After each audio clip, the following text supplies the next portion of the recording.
በሚመለከት ኪሳራ ግድያ በቀነሰ ባላስከተለ መንገድ በሰላማዊ መንገድ ለመፍታት ይሞከራል። በባሌም ሆነ በቦሌ እንደተባለው ግን አይቀርም ማለት ነው።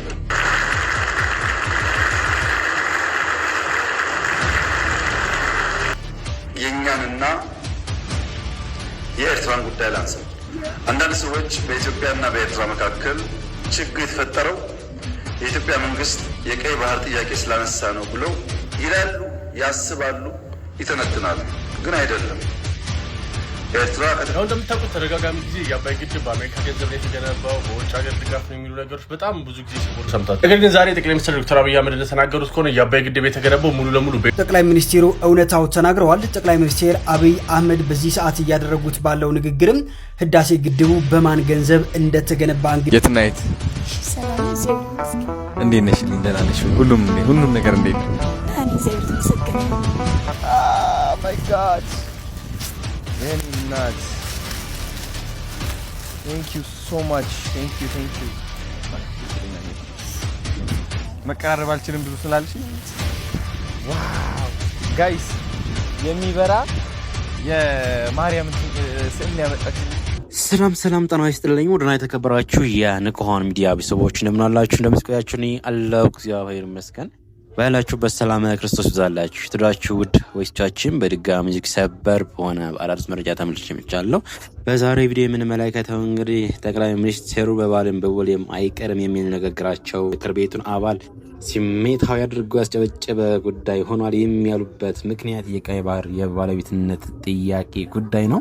እንግዲህ ዝርዝር መረጃውን ማስደምጣቸው ይሆናል። እንዲሁም በጣም ብዙዎች ኢትዮጵያ ከኤርትራ ጋር የተጣላቸው በቀይ ባህር ጉዳይ ነው ብለው ያስባሉ፣ ብዙዎች ያወራሉ። ነገር ግን አይደለም ይሉናል። ኋላስ ምንድን ነው የሚለውን እንግዲህ ጠቅላይ ምላሽ ሰጥተውበታል፣ ማስደምጣቸው ይሆናል። በተጨማሪ የትራምፕ ወሬ ውሸት ሆኗል እየተባለ ይገኛል። እንግዲህ ከዚህ ቀደም ዶናልድ ትራምፕ የህዳሴውን ግድብ አሜሪካ 50% አውጣ እንዳስቀደበችው ሲናገር ነበረ። ነገር ግን በዚህ ሰዓት ምንም አይነት ወጪ ከውጭም ከምንም አይነት ነገር እንዳልተወጣበት ምላሽ ሰጥተውበታል። ይህን ማስደምጣቸው ይሆናል። እንዲሁም ሁልጊዜ በኦክሲጂን የምተነፍሰው ኦርቶዶክሳዊታችን በየጥምቀተ ባሕሩ እየተንገላታች በየታቦቱ ስር ምንጣፍ ስትጠርግ ስትሸከም ያለች እህታችን እንግዲህ ምናልባት እንግዲህ በጣም ብዙዎቻችን ጤነኛ ሆነ ስንቶቻችን ነው ይሄን ያደረግነውና እህታችን ከአዶናይ ጋር ተገናኝታለች። አዶናይ አግኝቷታል እና ስታገኝ የሰጠችው ስጦታ አስገርሞኛል። እውነቱን እናገርላችኋለሁ። እጅግ አስፈላጊ የሆነ ስጦታ ሰጥተዋለች ብዬ አስባለሁ። እንግዲህ ከዚህ ቀደም እየተወራ ያለውን ነገር እኔም አንድ ቪዲዮ አጋርቻችሁ ነበር። እሱም ያለው ነገር ስላለ ማለት ነው። እንግዲህ ከዚህ ፍቅር ለመውጣት ሰዎች ሰይጣን ብዙ ስራ ይሰራልና በዙሪያቸው ፍጹም መንፈሳዊ ያልሆኑ ሰዎችን ያቀርባቸውና ፍጹም መንፈሳዊ የሆኑ ሰዎችን ደግሞ እንዳይቀርቡ ያደርጋል ሰይጣን በእንደዚህ ያሉ ሰዎች አካባቢ ማለትና እሱም ከዚህ ፍቅር ለመውጣት አንዳንድ ነገሮችን ሲያወራ ሰምቼው ነበረ፣ ቪዲዮ አጋርቻችሁ ነበረ። እንግዲህ ከዚህ ፍቅር እንዳትወጡ እንደዚህ ያሉ ሰዎች እጅግ አስፈላጊ ናቸው ብዬ አስባለሁ። የሚገርም ስጦታ ሰጥታለች፣ አስፈላጊ ስጦታ ነው ብዬ አስባለሁ። ሲጠይቃት የነበረው ጥያቄ ማለት ደግሞ መንፈሳዊነት እንደተራበ ያሳያልና በትንሹ አይተን እንመለስና ይቀራውን ሰፋ ያለ ቪዲዮ ስለሆነ የእሱ አብረው የነበረ ቆይታ ከእሷ ከታችን ጋር መጨረሻ የማስደምጣቸው ይሆናል። አጠር ያለ ቪዲዮ አንድ ቪዲዮ አሳያችሁና ወደ ዋናው መረጃችን እንሄዳለን። ቪዲዮውን ላይክ አድርጉት፣ ቻናላችንን ሰብስክራይብ አድርጉ። ወደ ቪዲዮ ተከታተሉ። የሆነ ቪዲዮ ፖስት ብዬ ነበረ የትናየት መልሽልኝ የጻፍኩልሽ ነው ብዬሽ ነበርና እዛ አንድ የተናገርኩት ነገር ምንድነው መሰልሽ መንፈሳዊነት ላይ እንድታስተምርኝ ይፈልጋለሁ ብዬሽ ነበርና ማለት አሁን እኔ ሁለት እግር አለኝ፣ ጤናዬ ሙሉ ነው አሁን እግዚአብሔር የተመሰገነ ይሁን። ግን አንዳንድ ነገሮች ጎድሉብኝ እያልኩኝ ሳማር ራሴን አገኘዋለሁና ያንቺ መንፈሳዊነት የምመኝበት ምክንያት ምን መሰልሽ ይህ እንደ መመረጥ እያየሽው ነው፣ እንደ ጸጋሽ እያየሽው ነው። አየሽ በጣም ብዙ አሉታዊ ነገሮች ይዞ ነው የሚመጣው ይህ ነገር እኮ which is በቃ እኔ አለቀልኝ በቃ ይህች ህይወት ለኔ አይደለችም ብለሽ ተስፋ እኮ መቁረጥ ትችያለሽ። አንቺ ግን አለሽ እዚህ ለእምነትሽ እየቆምሽ ነው፣ ለመንፈስሽ እየቆምሽ ነው ከእግዚአብሔር ጋር ከማርያም ጋር እና ከዚህ በላይ ምንም የለም። ማንም ሰው ያልተሰጠው ጥንካሬና ትዕግስት ነው ያለሽ። እውነት በሚሊዮኖች የማያገኙት በረከት አለሽ አንቺ። እኔ በራሴ ያየሁት ማለት ነው። because እንደ አንድ አዶናይ የምፈልጋቸው ነገሮች በትንሽ እድሜ አግኝቻለሁ። 25 ዓመቴ ነው። ታዋቂነት ፈልግ ነበር፣ በጣም ጎደለብኝ። ታዋቂ መሆን እፈልጋለሁ ላለው ታዋቂ ሆንኩ፣ ገንዘብ አገኘሁ። ሰውነት ማስተካከል አገኘሁት፣ ሱፍ መልበስ ለበስኩት፣ ያ ቤት አገኘሁት፣ ያቺ መኪና አገኘኋት። ግን ስቲል አሁንም ጎደሎነት ይሰማል። ተረዳሽ? ስለዚህ ምንድነው የጎደለው ብዬ ቁጭ ብዬ ራሴን ስጠይቅ አንቺን አገኘሁሽ። ያንቺን ሙሉነት አየሁ እና መንፈስሽ ጠንካራ ነው፣ እያስተማርሽ ነው። አንቺ እኔን ለማስተማር መናገርም አይጠበቅብሽም። የዛን ቀን ታቦቱ ሲወጡ ያደረግሽው ነገር እሱ ይናገርልሻል። ከቃል በላይ ተግባር ይላል። ተግባርሽ ደግሞ በጣም ብዙ ሰዎች ያስተምሯል እና እኔም ላግዝሽ የምፈልገው ባለኝ ነገር ነው። አሁን ያለሽበት ሁኔታ እንግዲህ በግልጽ እየታየ ነው ያለው። በየቀኑ ኦክሲጅን ትቀይሪያለሽ አይደለ? ይህ ኦክሲጅን ለመቀየር በየቀኑ ስንት ነው የምታወጪው? እስከ 2000 ብር ወጣለሁ። እስከ 2000 ብር ታወጫለሽ በየቀኑ። ማን ነው የሚያግዝሽ ለዚህ ሁሉ? መድኃኒዓለም እና ደጋግ ኢትዮጵያኖች እና እዚህ የምታያቸው ወንድሞቼ እነሱ ናቸው። ግን ጎደለኝ ብዬ አላማር የተሻለ እየተዘጋጀልኝ ነው። እኔ አቅም ኖሮኝ አይደለም 2000 ብር በቀን የማወጣው። አቅሜ መድኃኒዓለም ይሄንን ሰጥተኛል። ይሄን ደግሞ ማስተካከልበት አንተ ስጠኝ ፍጠርልኝ ነው ማለት ነው። አየሽ ያንቺ እምነት ማን አለው መሰለሽ? ወፎች አላቸው፣ እዛ ዱር እንስሳ ያሉት እንስሶች አሉ። የምናያቸው እንስሶች እዚህ እግዚአብሔር ራሱ ነው የሚያመጣላቸው፣ የሚበላ ነገር ያመጣላቸዋል። እና ያንቺ እምነት እያመጣልሽ ነው እግዚአብሔር፣ የሆኑ እድሎች እያመቻቸልሽ ነው። እኔና አንቺ እዚህ ቁጭ ማለታችን እንኳን እግዚአብሔር ነው ያገናኘን። የሰራሽው ስራ ልቤ ላይ አርፎ የትና የት ማገዝ አለብኝ ብዬ እንድነሳ ያደረገኝ ማን ነው? እግዚአብሔር አይደለ? ይቅር በለኝና እኔ ገና ቪዲዮ ልፖስት ስል ለምን ለአዶናይ አትፖስትም ሲሉኝ እኔና አዶናይ ጎረቤት ብንሆንም እግዚአብሔር ካልፈቀደ አንገናኝም አልኳቸው። እግዚአብሔር ሲፈቅድ ነው ጎረቤት ብንሆንም ማለት ነው። እግዚአብሔር ሲፈቅድ ታናግረኛለህ። ቀኑ ደረሰ። እግዚአብሔር በቃ ያችን ቀን ነው የሚጠብቀው። በቃ ያችን ቀን ጠበቀን። እናንተን ፈጣሪ ያገናኘናል። 44 ዓመት ሲወጣ እኔም አገለግላለሁ ብዬ አይደለም ያወጣሁት።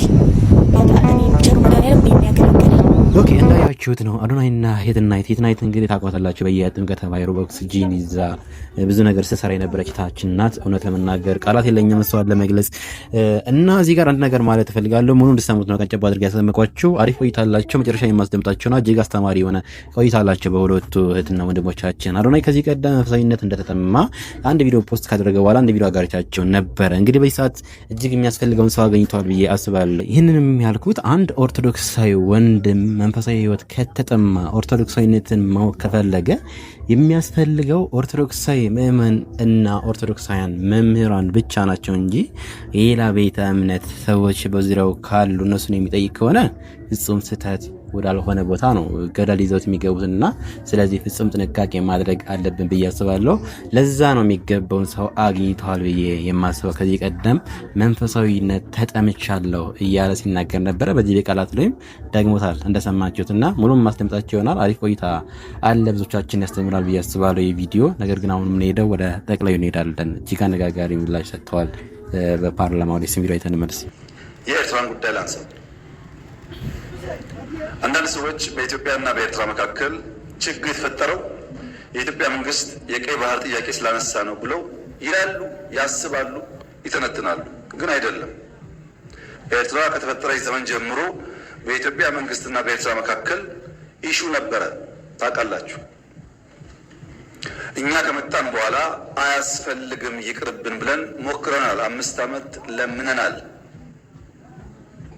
ጸቡ የተጀመረው ብዙዎች እንደሚያስቡት የቀይ ባህር ጉዳይ ሲመጣ አይደለም።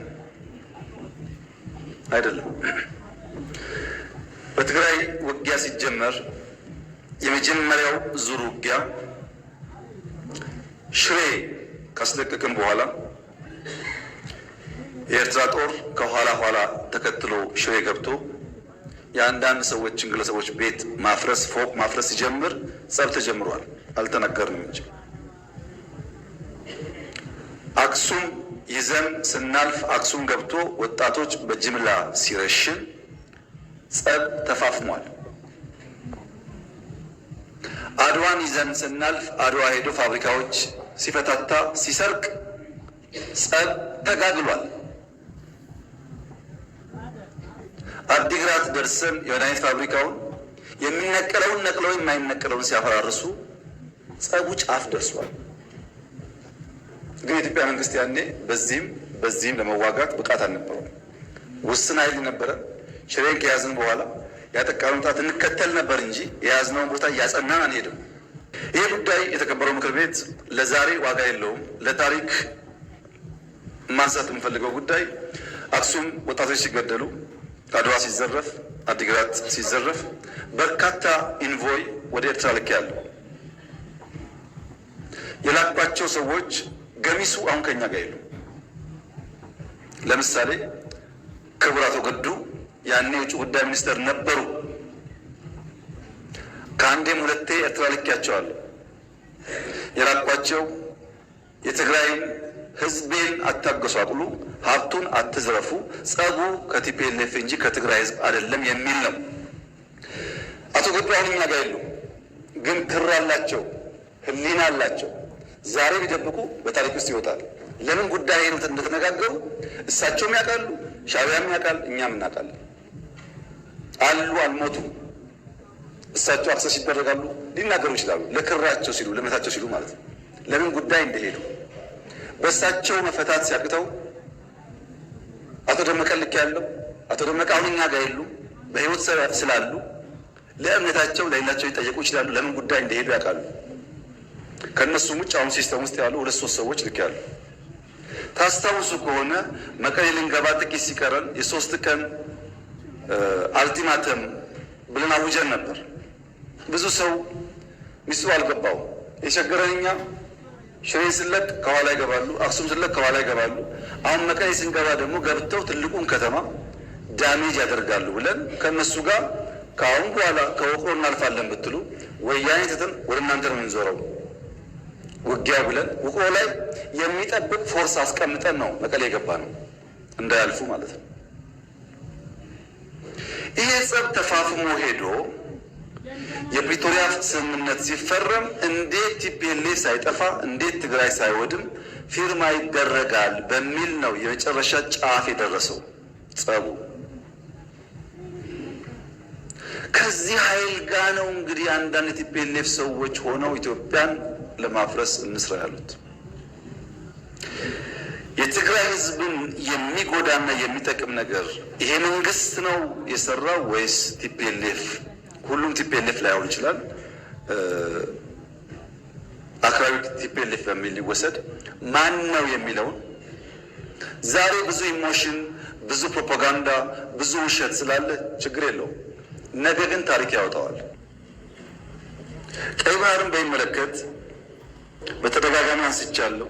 ደግሜ አቋሜን ለመግለጽ እንዲመቸኝ እስራኤል የጎላን ተራራ ለምን ያዘች?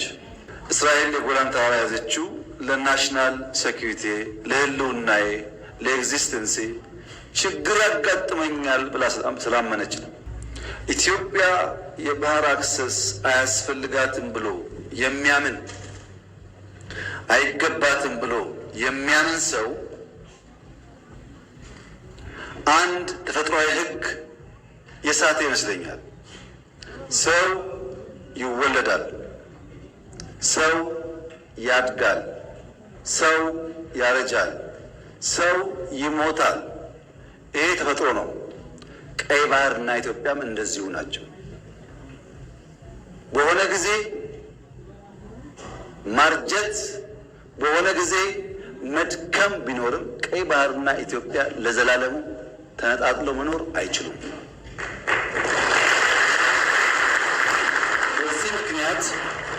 በዚህ ምክንያት በጣም ብዙ ስለሆነ ሀብቱ ከምጽዋ ጫፍ እስከ ሞቃዲሾ ጫፍ 5000 ኪሎ ሜትር ነው።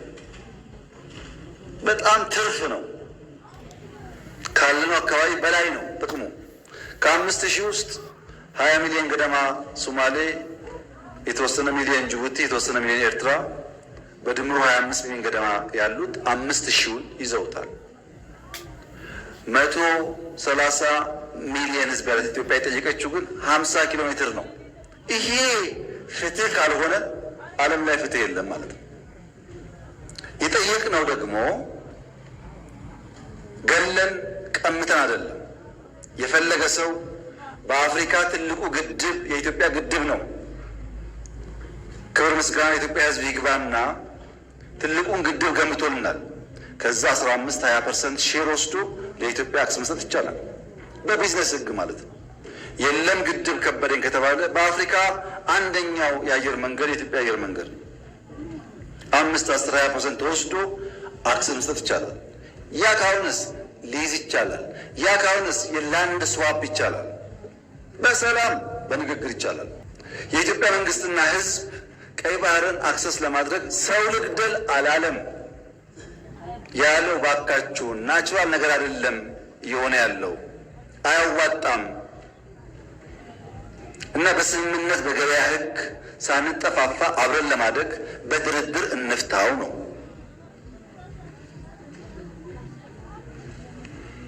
ይህን ጉዳይ መቀበል የጊዜ ጉዳይ ካልሆነ በቀር የግድ ይመስለኛል። እኛም ብንፈልግ አንችልም፣ ሰርቫይቭ ማድረግ አንችልም። በዛኛው ወገን በሌላ ወገን ያሉት የሚቸገሩ ይመስለኛል። ለምሳሌ እኛ ከኛ የሚሄደውን ውሃ ወደ ኤርትራ ተከዜ ይሄዳል ብንከለክል፣ ወደ ሶማሌ ሸበሌ ይሄዳል ብንከለክል፣ ኦሞ ኬንያ ይሄዳል ብንከለክል፣ ባሮ ሳውት ሱዳን ይሄዳል ብንከለክል፣ አባይ ሱዳን ብንከለክል ይሆናል? ተፈጥሮ አይደለም ማለት ትክክል አይደለም። ይሄ ልክ እንደሱ ማለት ነው፣ እንደሱ ማለት ነው።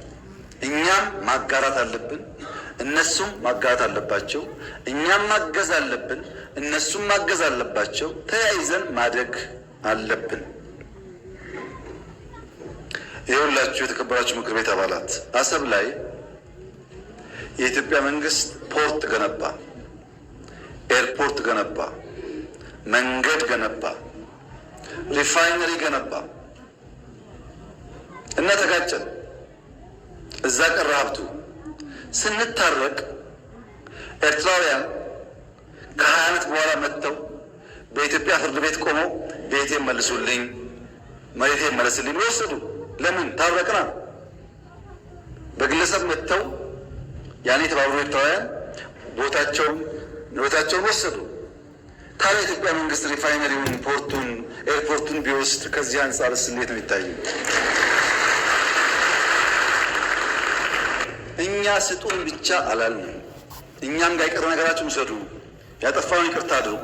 ግን በቀጣይነት ኢትዮጵያን ከተፈጥሮ ጸጋው ማስቀረት ያስቸግራል። አሁን ከበደ ሊያግዝ ይችላል፣ ተሰማ ሊያግዝ ይችላል፣ ጫላ ሊያግዝ ይችላል። ኢትዮጵያን ማንም አቁማት አያውቅም፣ ማንምም አያቁማትም። ይህም ማይሆን ዝም ብሎ ባዶ ፍላጎት ነው፣ ሮንግ ኢንቨስትመንት ነው። በነገራችን ላይ ኢትዮጵያን መጉዳት የሚሹ ሀገራት ቢያንስ ኢትዮጵያን ጎድቶ ትርፋማ መሆን አሸናፊ መሆን አይቻልም። ይህ ሀገር የአብዲሳ አጋ ሀገር ነው። አብዲሳ አጋ በሰው ምድር ታስሮ ሳለ የሀገሩ ወረራ ከሀገሩ አርበኞች ጋር መታገል ሲያቅተው እዛው ሀገራቸው ውስጥ ሆኖ ሰላም እንደነሳቸው ኢትዮጵያውያን ስንነካ ስንጠቃ በምድራችን ብቻ ሳይሆን በእኛ በሚባለው ምድር ችግር ፈጣሪዎች መሆናችን አይቀሬ ነው። ያ እንዳይሆን የኔ ምክር ተስማምቶ ተግባብቶ በህግ አግባብ መፍታት ይቻላል። ህዳሴ ምንም ችግር እንደምታዩት ውሃ እየፈሰነ ወደ ሱዳን ይቀጥላል። እኛ ወደ ሱዳን የሚሄደውን ውሃ የማቆም ፍላጎትም የለንም፣ አናረግም፣ አንፈልግም። ሱዳን ወንድሞቻችን ይገባቸዋል፣ የሚገባቸውን ሼር ይውሰዱ። ሌሎችም እንደዚሁ። ለእኛ የሚገባንን በሆነ ምክንያት ዛሬ መከልከል ቢታሰብ በቀጣይነት ማስቀረት ስለማይቻል ወደማያስፈልግ ነገር ሳይገባ በሰላም በድርድር መጨረስ ተገቢ ነው ብዬ አምናለሁ። ዓለም እንዴት ያምናል? እስካሁን ከቀኝ ከግራ ከፊት ከታች ብዙዎቹን አናግሬያለሁ። በአንድ አፍ ይገባቸዋል፣ ተገቢ ጥያቄ ነው። ነገር ግን በጦርነት መሆን የለበትም። እንወያይ፣ እንምከር፣ ጊዜ ስጡን ብለዋል ወዳጆቻችን። እኛም ጊዜ ውሰዱ፣ ተወያዩ። ለጊዜው የሞት የሽረት ጉዳይ አይደለም። ጥያቄው አግባብ ነው። እንታገሳለን። ለመወያየት ክፍት ነን፣ ለመስጠት ክፍት ነን ብለን ጠይቀናል። ባይሆንስ እንግዲህ ባይሆን ልጆቻችን መጠየቅ ነው መልሱን። ልክ ቅድም ሰው ተወልዶ አድጎ አርጅቶ ሞቶ እንዳልኳችሁ ነው። አይሆንም። ኢትዮጵያ ያሰበችውን ብልጽግና ማረጋገጥ አትችልም። 130 ሚሊዮን ህዝብ የሁሉ ጎረቤት ዕዳ ነው የሚሆነው ራሱ መለወጥ ካልቻለ። ሀብታም ከሆነስ መሸከም ይችላል። ለዛ በትብብር መስራት የሚያስፈልግ ይመስለኛል። በዲፕሎማሲ ረገድ በጣም መልካም ጅማሮች አሉ።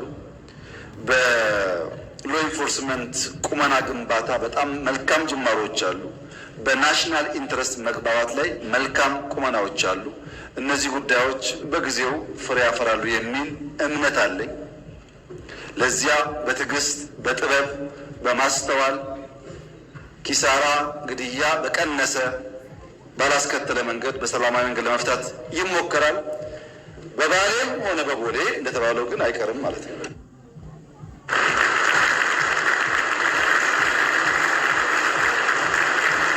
ኦኬ መረጃው እንደሰማችሁት ነው። በባሌም በቦሌም አይቀርም። የሚገርም አባባል ነው። እንግዲህ ፓርላማው እንደምታዩት አስጨጭቦታል ንግግር።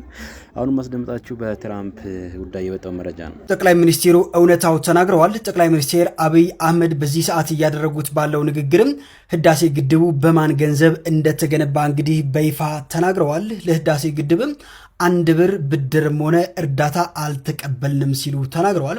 በዚህም የትራምፕ አሉባልታ ውሸት መሆኑ ታውቋል ማለት ነው። ጠቅላይ ሚኒስትር አብይ አህመድ ዛሬ በፓርላማ እንደተናገሩት የታላቁ የኢትዮጵያ ህዳሴ ግድብ የፋይናንስ ምንጭን በተመለከተ ለዓመታት ሲነሱ ለነበሩ ጥያቄዎች ምላሽ ሰጥተዋል። ግድቡ ከአንድም የውጭ ሀገር ወይም ደግሞ ተቋም 1 ብር እርዳታ ሳይጠበቅበትና ሳይወሰድበት በኢትዮጵያ መንግስትና እንዲሁም ደግሞ በህዝብ የላብ ጠብታ ብቻ እዚህ ደረጃ መድረሱን ገልጿል።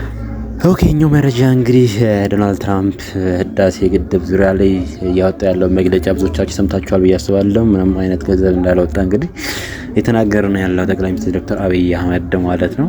ብቻ በጣም የሚገርም ነገር ነው። ለማንኛውም ወስዳችሁ የአዶናይን ጉዳይ እንጨርሳለን። ወደ አዶናይ እንሂድ። ወደሌን ብያላ ፀሐይ ወስዶ ብርሃን ወስዶ ጨለማ ነው የሚያመጣ። ክፈሉ ብንባል ከፍለን እንጨርሳለን። የቤት ኪራይ ከፍለን እንቀምጣለን። ለዚህ ክፈሉ ብንባል እንደምንከፍል እንደ ቤት ኪራይ ክፈሉኝ ቢል ምን እንከፍለዋለን? ይሄ ነው በቃ ለሰው ልጅ። እኔ አሁን ተማሪ ስተማሩ ራሴን አጠፋለሁ። ኑ እንዳታጠፉ ራሳችሁ። የእናንተ ህይወት ለእኔ ዋጋ አላት እላችኋለሁ። ለምን ኦክሲጅን ተሸከሙልኝ እላችኋለሁ። ስንት ልጆች አሉ አሁን ራሳቸውን ከማጥፋት የሆነ ነገር በቃ እንዴ ነው ተምረው ውጤት አልመጣ ሲላቸው ስራ ላገኝ ሲሊንደር የትና የት ይሄን ሁሉ ተሸክመሽ ነው የምትለው። እግዚአብሔር ከዚህ በላይ ነው የተሸከመን አልኳቸው። ለእኔ ሲሊንደር ነው አይደል ተሸክማችሁ የከበዳችሁ። እግዚአብሔር ደግሞ እኛን ሲይዘን ከዚህ በላይ ነው የተሸከመን። ባህሪያችን፣ ማማረራችንን፣ ማጣታችንን ሁሉን ነገር እየቻለ እሱ የቻለውን ያህል እኛ ሩቡን አንቻቻለን። እግዚአብሔር መቻል መስጠን ትልቅ መልእክት ነው ለኢትዮጵያውያን እውነት ለመናገር እና አሁን እኔ እዛ ቪዲዮ ላይ ስናገር አንድ ያልኩት ነገር ምንድነው መንፈሳዊ ነገሮች ላይ ምንም ድጋፍ እንደማያስፈልግሽ አውቃለሁ። አንቺ እንደውም አንቺ ልጅ የምታስተምሪኝ የኢትዮጵያ ሕዝብ ካንቺ መማር አለበት የበለጠ። ግን በዓለማዊ ነገር ላይ የማግዘው ነገር ካለ እድሉን ብትሰጪኝ በጣም ደስ ይለኛል ለማገዝ ብነሳ። እናም ቃልም ገብቼልሻለሁ አይዞሽ። እና አሁን ይሄ በየቀኑ 2000 ብር እየከፈልሽ ነው ኦክሲጅን የምታስቀይሪው። ከዛ ደግሞ አንዲት ማሽን አለችሽ። እስኪ ወንድሜ ማሽኗን አቀብለኝ። ከጓደኛሽ ነው የተበደርሻት አይደለ ለጊዜው። እቺ ማሽን ደግሞ ይሄ ሁሉ ታንክ እንትን ኦክሲጅን ታንክ ተሸክመሽ እንዳትዞሪያ ታደርግሻለች ማለት ነው። ቤተክርስቲያን ታስገባሻለች። ዋጋዋ ደግሞ ስንት ነች? 700 ሺህ ብር ነች። እዚህ ሀገር የለችም፣ ከውጭ ሀገር ነው የምትመጣው። እኔ አሁን ቃል ምገባልሽ ምንድነው መሰለሽ እቺ ማሽን እንድትገዛልሽ አደርጋለሁ። ያው በአቅሜ እኔ መግዛት ብችል ይሄ እዛ ደረጃ ደርሳለሁ። አንድ ቀን ታያለሽ የትናይት። ግን አሁን አቅሙ የለኝም ባንዴ ለመግዛት። ይሄ ብዙ ካምፓኒዎች ግን ይኖራሉ ለማገዝ፣ አንቺን ለማገዝ ልባቸው ተነክተው አንቺን ለመርዳት ይመጣሉ። በእርግጠኝነት ዓለማዊ ነገር ላይ ሙሉ እናደርገዋለን። እሺ አይዞሽ፣ ይሄም ይገዛል፣ እናስልከዋለን። ከየትም ፎቶ አነሳትና እቺም እንገዛታለን።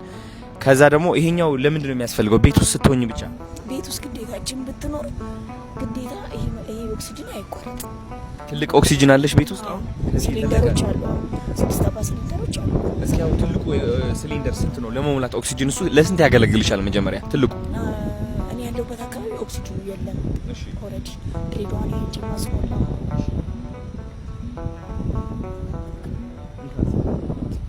ድሬዳዋ ነው ማስሞላ ኦክሲጅን አብዛኛው። የት ነው የምትኖሪው አንቺ?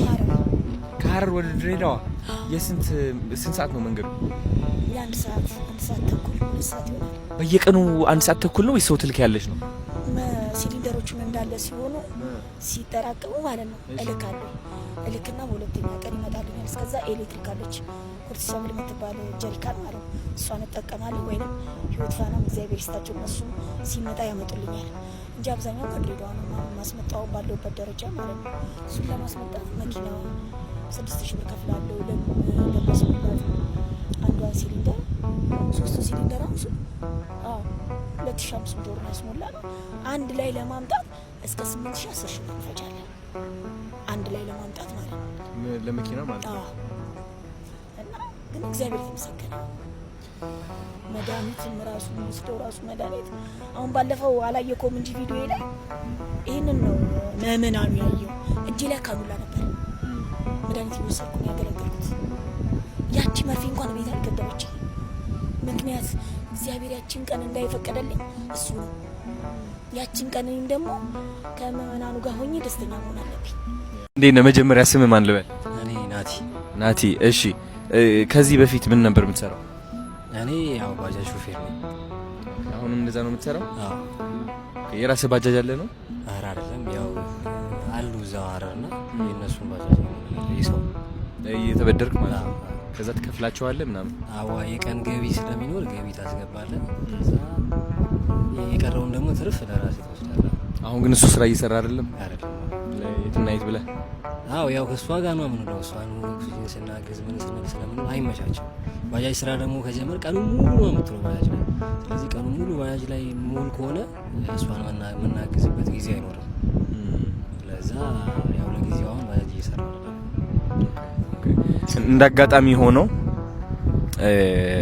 እኔ በጣም ደስ ያለኝ አንደኛ ነገር በቃ ለራስህን ትተህ ለሷ መሆን አየህ it's just ይሄ ምን ይሉታል መሰለ selflessness ይሉታል which is selfish አለ መሆን ለራሴ ብቻ አለ ማለት አንተ ራስህን ትተህ ለሷ መቆም እኔም ራሴን ትቼ አንተ ለመቆም እፈልጋለሁ ተረዳኸኝ አይደለ እና ይኸው ላግዝህ እፈልጋለሁ አንተ እሷን ብቻ ሳይሆን አንተንም ላግዝህ እፈልጋለሁ ሰርተህ እሷንም እንድታግዛት ከጎኗ እንድትቆምላት ማለት ነው ስለዚህ ባጃጅ እንድታገኝ ላመቻችልህ ሙሉ ስራህን እየሰራ የራስህ ባጃጅ ማለት ነው ከሰው ሳትበደር በደንብ ባጃጅን እየሰራ እሷንም ታግዛታለህ በብር ይሁን whatever የቤት ነገሮች ያግዛል ብዬ አስባለሁ ምን ታስባለህ ደስ ይለኛል አረ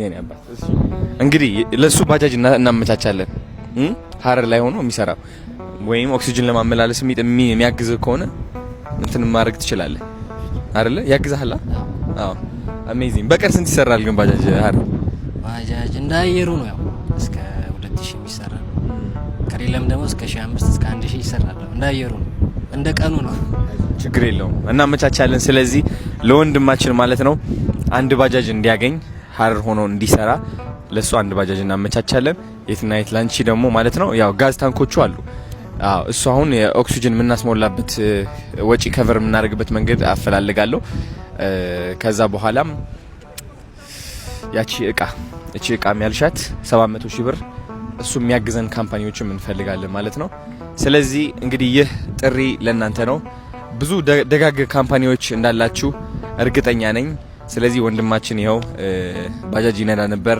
እሱን ትቶ ለየትና የት ቆሞ ይገኛልና እስኪ እኛም እሱን እንቁምለት because ገንዘብ እያገኘ ሳያገኝ ለሷ ከቆመላት ገንዘብ በደንብ ካገኘ እንዴት እንደሚቆምላት የታወቀ ነገር ነውና ለሱ ባጃጅ እንደገና እቺ ደግሞ የ700,000 ብር ከውጭ ሀገር የምናስልክባት መንገድ እና ለየትና የት ደግሞ በሌሎች ነገሮች የምናግዝበት መንገድ እናመቻች የጥሪ ነው ለካምፓኒዎች ማለት ነው ዝግጁ ከሆናችሁ አሳውቁኑና እንጀምር ማለት የትና የት እሺ የቀረ ነገር አለ ማለት የምትፈልጊው ነገር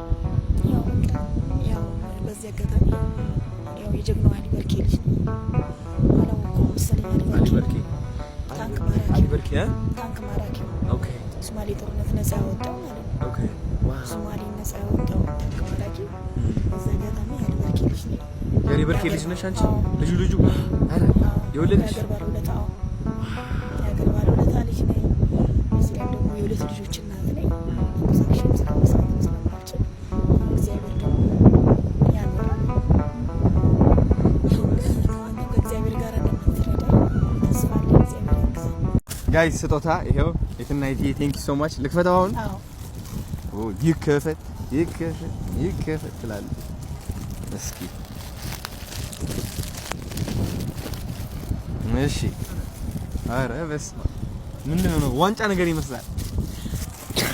አይዞሽ አንቺ ብርቱ ሴት ለብዙ ሴቶች ትምህርት ነሽ አንቺ ማርያምን በጣም የማርያም እንትን ነው ይሄ ይበራል ደግሞ ማይ ጋድ የኔ እናት ቴንክ ዩ ሶ ማች ቴንክ ዩ ባክሽ ደስ ይለኛል ነኝ መቀራረብ አልችልም ብዙ ስላልሽ ዋው ጋይስ የሚበራ የማርያም እንትን ስዕል ነው ያመጣችልኝ በጣም ነው የሚያምረው እንዴት ያምራል በእርግጠኝነት ስሰካው በጣም ነው የሚያምረው የኔ እናት ቴንክ ዩ ሶ ማች እዛውን ስንገባ ሰው ኬስ ሰክቻ ያዋለው